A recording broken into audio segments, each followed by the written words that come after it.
Bonjour bien-aimés dans le Seigneur, que la paix de notre Dieu soit avec vous. Bienvenue dans votre émission à la lumière des psaumes sur la chaîne des disciples.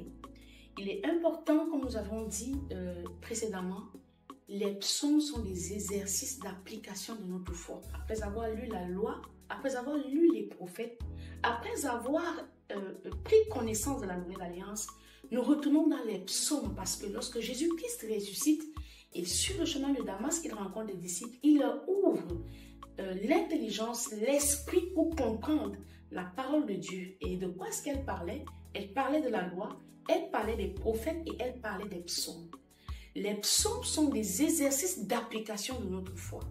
Et nous l'avons dit, lorsque un enseignant vient donner cours, il a un objectif pédagogique à fixer. Il a un objectif pédagogique à laisser en héritage à la personne qui l'aura enseigner. Lorsque tu es professeur dans une matière, tu as pour souci d'amener les apprenants de ta classe à être capables d'encaisser les épreuves ou alors les examens qu'ils vont affronter après avoir passé du temps à les enseigner.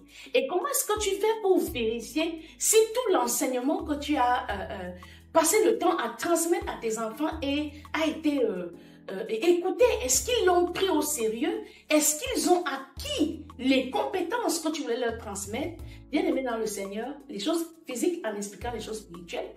Tout enseignant qui tombera sur cette vidéo aura une meilleure compréhension de ce que nous disons. Lorsque j'ai un objectif pédagogique, je vais d'abord commencer par un matériel didactique. Jésus-Christ est venu lui-même pour que nous ayons sur quoi poser nos fondations, les fondations de notre foi. Et donc, c'est ça le matériel didactique.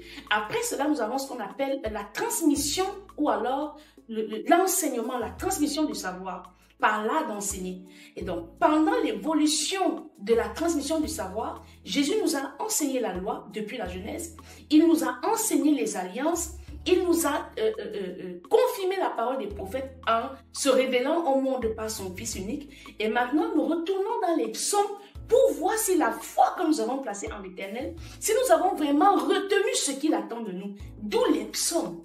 Lorsque j'écoute un psaume, je ne fais pas que prier. J'entre dans la profondeur d'un exercice de ma foi qui aboutit à un témoignage. Parce que lorsque vous lisez les psaumes, toutes les fins des psaumes ont de beaux dénouements. C'est des fins heureuses. Pourquoi? Parce que le narrateur, ou alors celui qui chante à l'Éternel un cantique, c'est quelqu'un qui a vu la gloire de Dieu dans sa vie.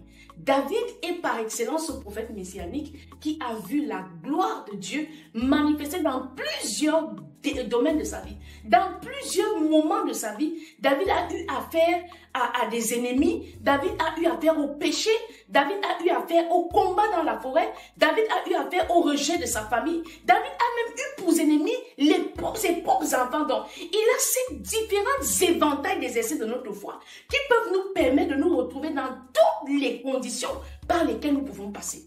Et aujourd'hui, donc, à la lumière du psaume 34, nous allons voir comment est-ce que le chrétien d'aujourd'hui doit se comporter dans l'adversité. Le grand leurre que nous avons dans l'église, c'est que les chrétiens d'aujourd'hui continuent de se comporter comme des insensés. Lorsqu'ils sont à l'église, ils ont la foi. Mais lorsqu'ils arrivent dans le monde, ils matérialisent ce que Jésus-Christ avait dit lorsqu'il parlait la parabole du semeur. Il y a donc ces différents types de terres qui reçoivent la parole. La parole peut tomber sur le bord d'un chemin. La parole peut tomber sur un rocher asséché. La parole peut tomber sur un cœur rempli de ronces et d'épines et ne pas prospérer ou alors commencer à jamais puis être étouffé par les difficultés de la vie. Et la parole peut aussi tomber sur un cœur prospère comme le cœur de David.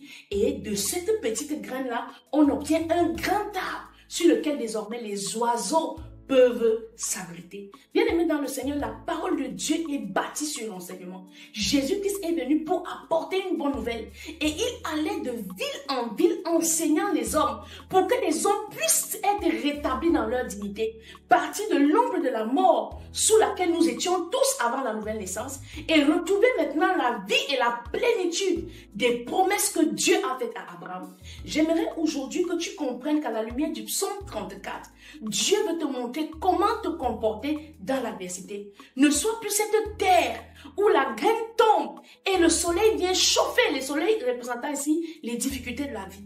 Seigneur, oui, on m'a enseigné que tu es. On m'a dit ceci à l'église. Mais quand je regarde la facture que je dois payer, bien aimé, je suis obligée à retourner dans ce péché-là. Non. Il faut que tu saches que d'autres personnes ont vécu cela avant toi. Mais comment est-ce qu'ils ont fait pour triompher? À la lumière du psaume 34, nous sommes interpellés de rentrer dans le livre de 1 Samuel chapitre 21, du premier verset au verset 16, pour comprendre ce que nous dit le psaume 34. Donc le psaume 34 ne se limite pas à sa lecture, mais c'est un exercice d'application qui te permet de comprendre qu'est-ce que David avait fait dans une situation qui ressemble à celle que je traverse. Comment est-ce qu'il s'était comporté? Qu'est-ce qu'il avait fait pour échapper à ce piège? Aujourd'hui, nous allons lire et nous allons positionner ce savoir-là définitivement pour que quand Dieu vient regarder ton cœur, car il parcourt la terre chaque matin, il examine les cœurs des hommes et il regarde ceux qui se tournent complètement vers lui, il s'arrête et il renouvelle ses bontés envers toi. Car les bontés de l'Éternel se renouvellent dans nos vies chaque matin.